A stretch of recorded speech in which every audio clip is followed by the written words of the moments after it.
여호와께서 모세에게 말씀하여 이르시되 이스라엘 자손에게 명령하여 내게 예물을 가져오라 하고 기쁜 마음으로 내는 자가 내게 바치는 모든 것을 너희는 받을지니라.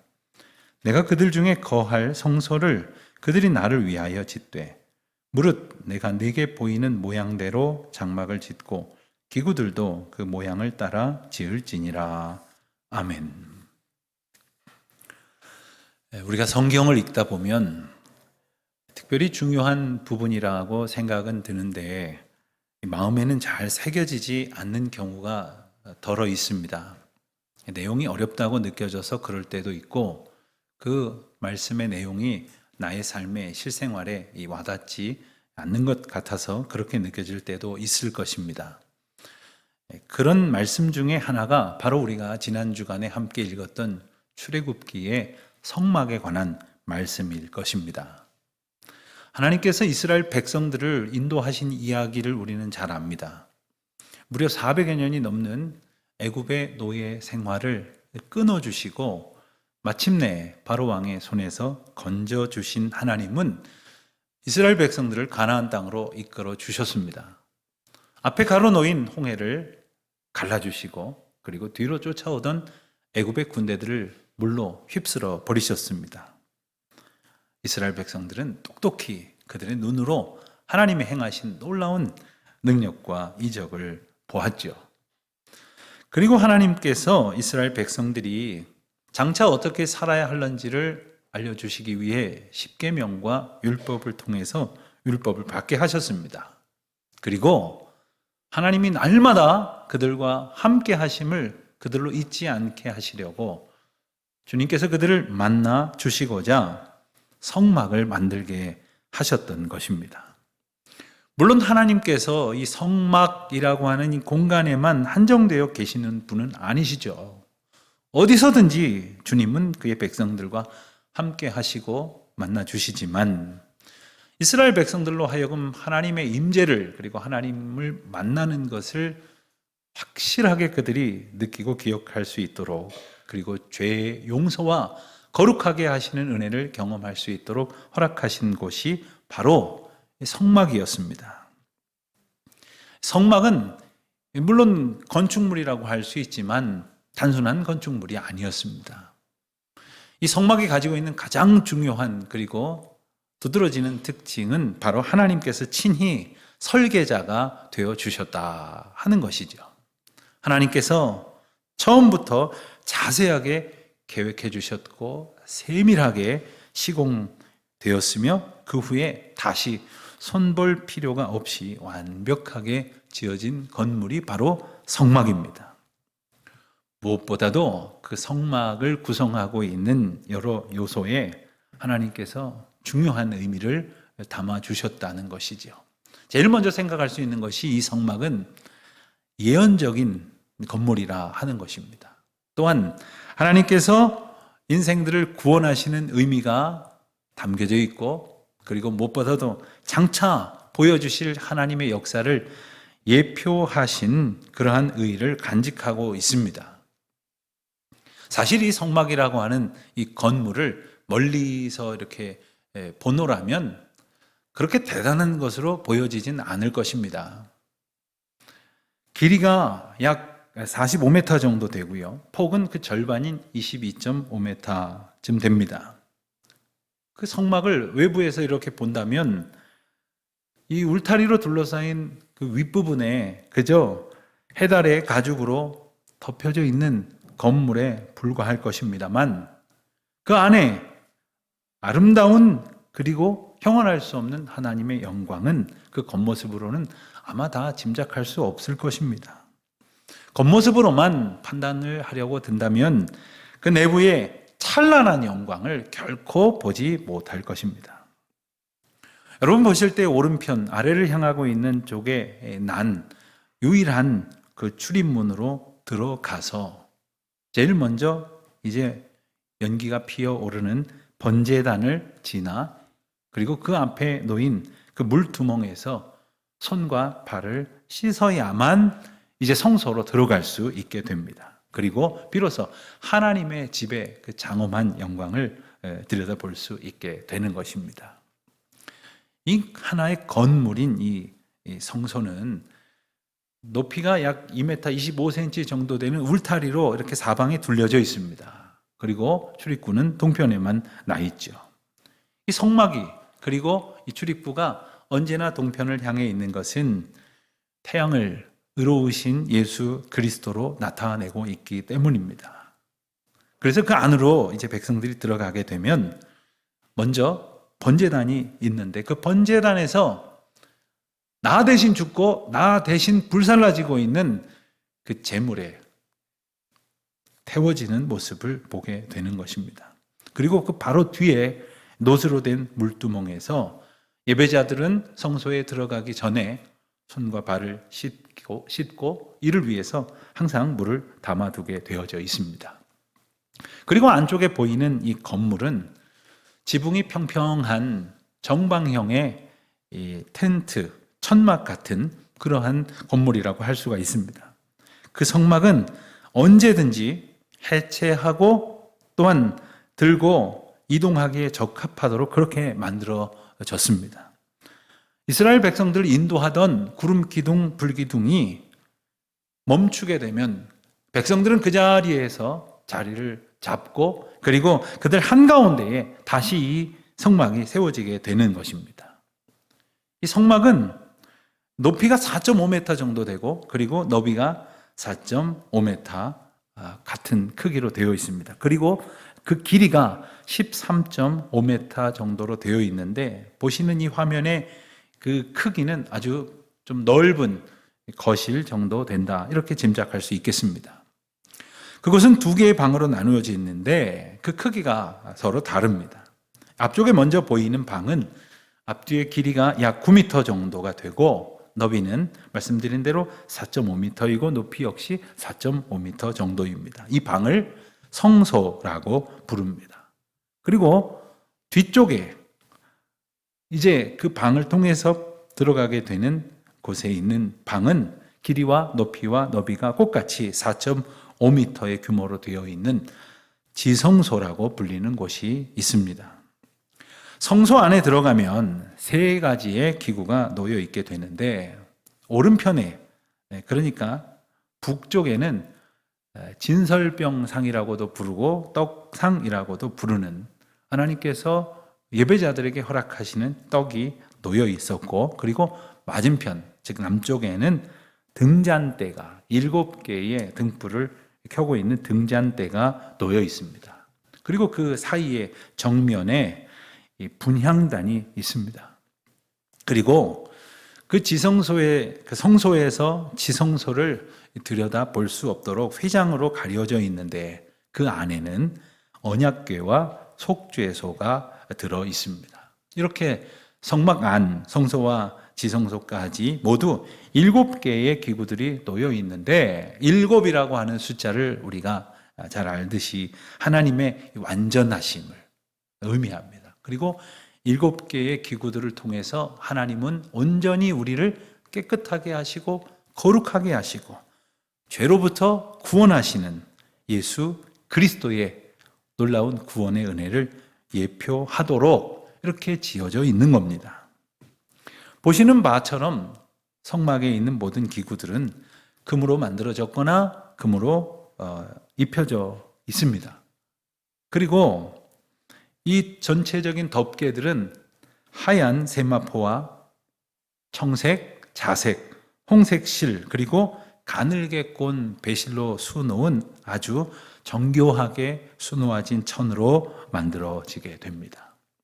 성막을 둘러싸고 있는 이 벽체 또한 금으로 씌워진 널판으로 이렇게 조립되어서 이렇게 세워지게 됩니다. 그래서 그 받침에는 은으로 되어져 있는 받침이 있고 그 위에다가 널판을 끼우고 또 이어 붙여서 그 벽체를 만드는 그런 형태입니다. 그리고 지붕은 천과 가죽으로 4겹 둘러서 씌워져 있게 됩니다. 자, 어떻습니까? 성막이 여러분들 짐작하시는 것 이상으로 화려하고 대단해 보인다고 하기는 좀 어려울지 모르겠습니다. 아마도 이 성막 안에 그 아름다운 그리고 그 의미를 다 알지 못한 채 이 밖에서 그저 바라본다면 그 울타리를 둘러싸고 있는 하얀 세마포 정도를 볼 수밖에 없을 겁니다. 그리고 그 위에 덮여져 있는 가죽 덮개를 볼 뿐일 것입니다. 하지만 그 문으로 들어와서 번제단을 지나고 성소로 들어오게 되면 하나님의 임재 그리고 우리를 구원하시는 찬란한 영광을 비로소 볼 수 있는 거죠. 그래서 성막 안에 들어와 있는 사람하고 밖에 있는 사람하고는 엄연히 다릅니다. 이 성막 밖에 있는 사람을 우리는 죄인으로 의미하게 됩니다. 다시 말해서 성막을 통해서 하나님을 만나지 못한 사람, 즉 성막으로 예표하신 그리스도를 통해서 하나님과 동행하지 못하는 사람, 그리스도를 통하여 죄를 씻음받지 못한 채 그저 죄의 벌판에서 살아가는 사람들, 죄인에 불과한 것이죠. 그런 사람들의 눈으로 볼 때에는 성막은 그저 천으로 둘러싸여 있는 평범한 건물에 지나지 않을 것입니다. 마찬가지입니다.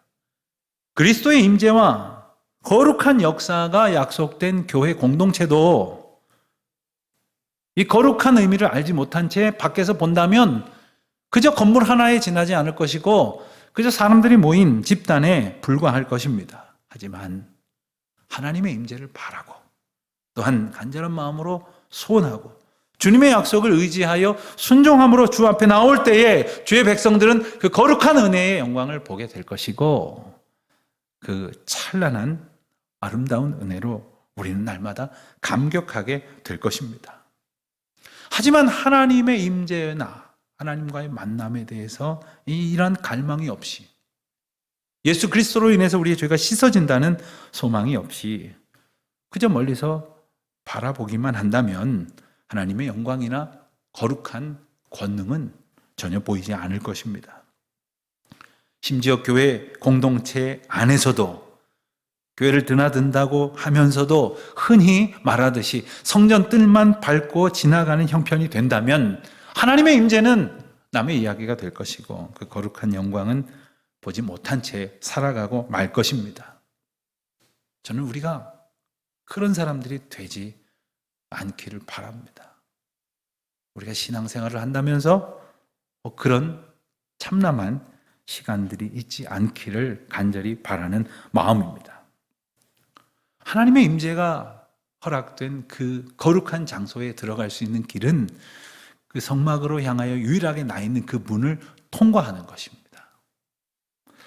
그 문은 바로 예수 그리스도이신 거죠. 예수님께서는 요한복음 10장 9절에서 이렇게 말씀하셨습니다. 제가 이 시간에는 표준 세번역 성경으로 읽어드리겠습니다. 나는 문이다. 누구든지 이 문으로 들어오면 구원을 받고 들어오고 나가면서 꼴을 얻을 것이다.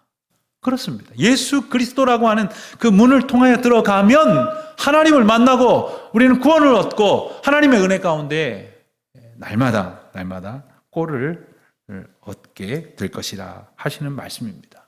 비록 죄인이었지만 그 문을 통해서 성막들 안으로 들어가게 될 때에 그 은혜의 감격을 누리게 된다는 것이죠. 우리가 아까 간단히 살펴보았지만 그 뜰 안으로 들어가면 제일 먼저 눈에 띄는 것은 앞에 타오르는 연기 가운데에 놓여져 있는 번제단입니다. 내가 죽어야 되는데, 내가 불살라져야 되는데 나 대신 죽고 있는 그 제물을 보면서 우리는 예수 그리스도께서 우리를 대신하여 죽으신 그 십자가에 대한 완전한 은혜를 우리는 붙들게 될 것입니다. 그리고 그 다음에 죄인이 대하게 되는 것은 바로 물두멍입니다. 여기서 씻는 것이죠. 씻음을 받는 것입니다. 십자가의 보혈로 우리를 씻어주신 하나님의 은혜를 우리는 깨달을 수 있게 되는 것입니다. 그리고 그 후에 휘장을 지나서 하나님의 임재 가운데로 들어가면 그 상에 있는 떡을, 생명의 떡, 말씀의 떡, 은혜의 떡을 먹게 되는 것이고, 그리고 등잔대에 빛을 통하여 우리는 빛이신 주님의 은혜를 우리는 경험하게 될 것입니다. 그리고 금으로 된 분향단에서 하나님께 기도하고 하나님과 하나님의 사람들을 섬기는 방법을 배우게 되는 것입니다. 자, 어떤 사람이 그러면 어떻게 해야 이렇게 성막 안에 들어갈 수 있을까요? 이것은 우리를 부르시고 우리를 인도하시는 하나님의 은혜를 감사함으로 받고 믿음으로 그 문으로 들어가는 것입니다. 예수 그리스도를 영접하는 것이죠. 그래서 날마다 주님께서 우리를 이렇게 부르시고 인도하시는 그 길 가운데 내가 살아가고 있다고 하는 것을 감사하고 그저 주님의 인도하심 따라 순종하는 겁니다. 그것만이 우리가 할 일입니다. 우리가 잘 아는 대로 하나님께서는 출애굽한 이스라엘 백성들과 처음부터 함께 하셨습니다. 그렇지만 그 처음부터 함께 하셔서 몸속 거룩한 역사를 보여주시고 기적을 베푸시고 날마다 먹이시고 입히셔서 그들이 살아온 모든 시간이 그 증거가 되게 하셨음에도 불구하고 사람들은 애굽에서 빠져나오자마자부터 불평하기 시작을 했습니다. 만약 하나님이 우리와 함께 하신다고 하는 사실을 분명히 기억하고 있었더라면 그 감사한 이유 때문에 아니라면 하나님이 함께 하시고 계시니 두려워서라도 불평하지는 않았을 것입니다. 그러나 그들은 종종, 아니 거의 매일 하나님을 망각했고 하나님을 부정했으며 불평하고 원망을 했습니다. 그래서 형벌이 불가피한 패역한 족속임에도 불구하고 하나님은 오히려 더 큰 은혜를 베푸셔서 하나님과 만나고 동행하는 것에 대한 더 확실한 임재의 증거가 될 장소를 허락하셨으니 그것이 바로 성막인 것이죠. 주님은 바로 그곳에서 백성들을 만나 주시겠다고 말씀하셨습니다. 그리고 그 만남의 그 감격을 가지고 남은 평생의 삶을 살아갈 힘을 주시는 것이죠. 출애굽기 29장 42절 43절을 보면 하나님께서 당신의 백성들에게 날마다 함께 하심을 깨우쳐 알게 해주시려고 매일 드릴 번제의 규례를 자세하게 일러 주시면서 이렇게 말씀하셨습니다. 이는 너희가 대대로 여호와 앞 회막 문에서 늘 드릴 번제라. 내가 거기서 너희와 만나고 내게 말하리라. 내가 거기서 이스라엘 자손을 만나리니 내 영광으로 말미암아 회막이 거룩하게 될지라. 주님 말씀하셨어요. 내가 거기서 너희와 만나고 내게 말하리라. 내가 거기서 만나리니 내 영광으로 거룩하게 될지라. 우리의 삶을 거룩하게 하신다는 거예요. 이것이 바로 성막을 주신 하나님의 뜻이요 은혜인 것입니다. 여러분, 주님께서 내가 거기서 너희와 만나리라고 말씀하셨는데 그 만나시겠다고 말씀하신 그 의미가 어떤 장소에 국한되는 문제가 결코 아닙니다. 오늘 이 말씀을 우리가 들으면서 성소에서 주님이 우리와 만나시겠다고 하시니까 자, 무조건 다른 말 말고 그냥 예배당에 나오세요. 예배당 안 나오면 안 됩니다. 지금 제가 이 말씀을, 이런 이야기를 드리려는 것이 아닙니다. 만일 그렇다면 이 말씀, 즉 거기서 내가 너희를 만나리라 하신 말씀이 어떤 그 한정된 공간을 의미하는 말씀이라고 한다면 그동안 우리가 예배당에 자유롭게 나오지 못했던 지난 1년여의 시간은 우리가 제대로 하나님 만나지 못했다는 이야기가 됩니다. 하지만 하나님께서는 성막을 만들도록 허락하시고 그곳에 둔 모든 기구와 그 기구를 통하여 하나님을 만나는 과정과 방법을 통해서 하나님은 은혜를 예표하셨습니다. 그리고 그분은 바로 예수 그리스도시니 거기서 내가 너희를 만나리라 하신다는 그 말씀은 바로 예수 그리스도를 통해서, 예수 그리스도를 그 영접한 그들의 믿음 안에서 내가 너희를 만나겠다 하시는 말씀을 의미하시는 거예요. 예수 그리스도 안에 거할 때 우리는 하나님께서 허락하신 방법에 따라서 우리는 하나님을 만나게 되고 하나님의 말씀을 비로소 듣게 되는 것이죠. 그러므로 그 하나님의 방법에 걸맞지 아니하는 모든 수고와 노력은 헛된 것임을 우리는 또 알아야 합니다. 어떤 사람들은 오래도록 신앙생활을 한다고 하면서 그리고 예배 자리에 나간다고 하면서 그저 습관과 율법적인 생각에 따라서 임하는 이들이 있을런지 모르겠습니다. 또 어떤 사람들은 그저 자기의 성공과 소원 성취를 빌기 위해서 그것을 소위 기도 제목이라고 삼고 하나님 앞에 나온다고 여기고 있을런지도 모르겠습니다.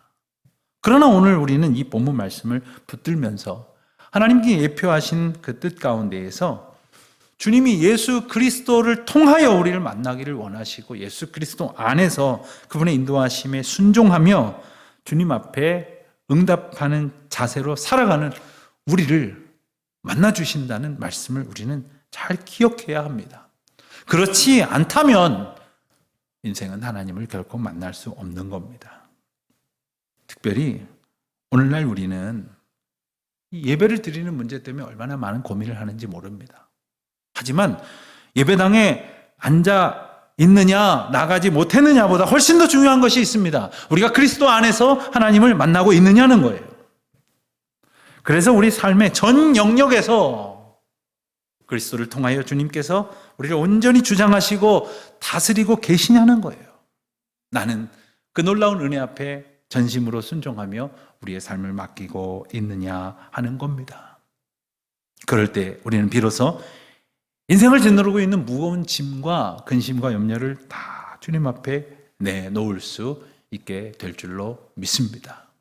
이제 말씀을 의지하여 여러분에게 하나 묻고 싶습니다. 과연 여러분은 성막 되신 예수님을 여러분의 믿음의 고백 가운데에 모시고 계십니까? 말씀이 일러주신 대로 순종하여 여러분 삶 가운데에 성막이 세워져 있습니까? 사실 성막은 사람이 세울 수 있는 것은 아니었습니다. 출애굽기 말씀을 우리가 읽으면서 참 성막에 대해서 자세히도 말씀하시는구나 하는 생각을 갖게 되지 않습니까? 그렇게 아주 세밀하게 설계도를 그려주신 것은 이게 사람이 할 수 있는 것이 아니라는 말씀을 하시는 거예요. 그저 전적인 순종이 필요한 부분입니다. 그리고 이스라엘 백성들이 그렇게 했던 것처럼 우리도 그와 같이 순종해야 하는 것입니다. 내 생각을 주장할 것도 아니고 하나님과 어떻게 타협할 문제도 아닙니다. 그저 주님이 인도하시는 대로 감사하며 순종하면 되는 겁니다. 오늘 본문을 봐도 우리는 그 원리를 분명히 알 수가 있게 되죠. 성막을 지을 때 하나님께서 이스라엘 백성들에게 바칠 것을 가져오라 이렇게 말씀하셨어요. 2절을 보면 하나님께서 모세에게 하신 명령이 기록되어 있는데 이같이 말씀하셨습니다. 이스라엘 자손에게 명령하여 내게 예물을 가져오라 하고 기쁜 마음으로 내는 자가 내게 바치는 모든 것을 너희는 받을지니라. 그리고 3절부터 7절까지 해서 그 품목들을 자세하게 일러주셨습니다. 그리고 우리가 읽는 대로 그 재료들은 성막을 짓는데 소중하게 사용되었습니다. 근데 말씀을 통해서 우리가 꼭 기억해야 될 것은 하나님께서 기쁜 마음으로 가져오는 자들의 것을 받으라 이렇게 말씀하신 것과 또한 정말 이스라엘 모든 백성들이 기쁜 마음, 자원하는 심령으로 하나님 앞에 드렸다는 거예요. 그리고 그것은 부족함이 없이 넘치도록 하나님 앞에 영광으로 돌려졌다는 것도 우리가 말씀을 통해서 알게 됩니다. 사랑하는 성도 여러분, 우리 주님께서 기뻐하는 마음, 자원하는 순종을 가장 원하신다는 것을 기억하십시오. 우리 주님이 우리에게 기대하시고 원하시는 것, 바로 이것이죠. 여러분 생각을 해보세요. 세상 모든 것이 다 주님의 것인데 그 크지도 않은 성막 하나 짓는다고 하나님께서 뭐가 부족해서 백성들에게 너희가 가지고 있는 것 좀 내놔라 하시겠습니까? 다 하나님의 것인데 말입니다. 하지만 하나님의 구원의 역사에 참여하고 헌신하는 것이 얼마나 큰 기쁨인지는 경험하지 않고는 알 수가 없는 겁니다. 하나님께서 우리를 만나 주시기 위해 우리로 하여금 준비하게 하신 것이 있다는 것을 기억하십시오. 그것은 오늘 우리가 날마다 하나님 앞에 드리는 신령과 진정으로 드리는 예배를 말하는 것이며 하나님 앞에 나오기 위해서 우리의 삶을 겸비하고 정결하고 거룩하게 돌아보는 것을 의미할 것입니다. 무엇보다도 예수 그리스도를 통해 내가 너희를 만나리라 하신 그 말씀을 붙들고 오직 예수 그리스도를 우리 마음 가운데 중심에 모시고 순종하며 살아가는 것을 의미합니다. 저는 오늘 말씀을 붙들면서 여러분들에게 한 가지 중요한 권면을 드리고 싶습니다. 그것은 바로 우리 주님이 기뻐하시는 자원하는 순종의 자세를 가지시기를 권면하고 싶습니다. 여러분 기억하십시오. 그것을 하나님이 기뻐하십니다. 언젠간 제게 우리 교우 중에 한 분이 이런 말씀을 하시더라고요. 제가 그때 교회에 어떤 일을 어떤 분들이 좀 헌신하면 좋을까 하는 생각을 하고 있었어요. 선뜻 나서시는 분들이 없더라고요. 그랬더니 그분이 저한테 이렇게 말씀을 하시는 거예요. 목사님, 우리 교인들은요, 나서지는 않지만 목사님이 하라면 다 합니다. 그러니 목사님 마음에 드는 대로 누구 보고 이렇게 하라고 하시면 다 따라 할 겁니다. 그렇게 말씀하시는 거예요. 근데 제가 며칠 곰곰이 생각해보고 기도하는 중에 그렇게 안 해야 되겠다는 생각이 더 많아졌어요. 왠지 아십니까? 여러분, 만일 하나님이 부르신다고 생각하시면 기쁜 마음으로 자원하시기를 바랍니다. 하나님이 인도하신다고 내게 맡기신다고 생각을 하시면 자원하는 마음으로 하나님 앞에 헌신하세요. 여러분, 물론 목사가 권해서 하는 것도 그나마 괜찮을 것이지만 감사한 것이 될 것이겠습니다만은 그 전에 하나님이 나를 인도하시고 나를 부르시는가 하는 것에 대해서 민감하고 언제나 나에게 주신 은혜에 합당한 그러한 헌신으로 자원하는 우리 모두가 또한 되시기를 바랍니다. 여러분 생각해 보세요. 모든 것이 하나님의 것이지 않습니까? 모든 것이 하나님께로부터 왔다고 우리 고백하지 않습니까? 내 안에 있는 모든 물질과 내게 허락하신 모든 은혜, 건강과 지식과 지혜와 모든 내게 허락하신 은총의 것들이 다 주님의 것인데 왜 내 것이냐 생각하면서 살려고 하는지 모르겠어요. 사실 이스라엘 백성들이 하나님 앞에 바친 것도 실상은 애굽에서 나올 때 하나님께서 애굽 사람들의 마음을 감동시키셔서 그들로 내놓게 하여서 이스라엘 사람들이 받아가지고 나온 거 아닙니까? 400년 동안 종이었는데 금붙지가 어디 있고 은이 어디 있습니까? 하나님께서 하나님의 일을 하시기 위해서 하나님의 백성들에게 부족함이 없이 주십니다. 그리고 그것을 통해서 주님 일에 합당하게 살아가기를 초청을 하시는 것이죠. 하나님께서는 이제 8절 말씀에서 대단히 중요한 선포를 들려주십니다. 제가 공동 번역 개정판 성경으로 8절을 다시 한번 읽어드리겠습니다. 내가 이 백성들 가운데에서 살고자 하니 그들에게 내가 있을 성소를 지으라고 하여라.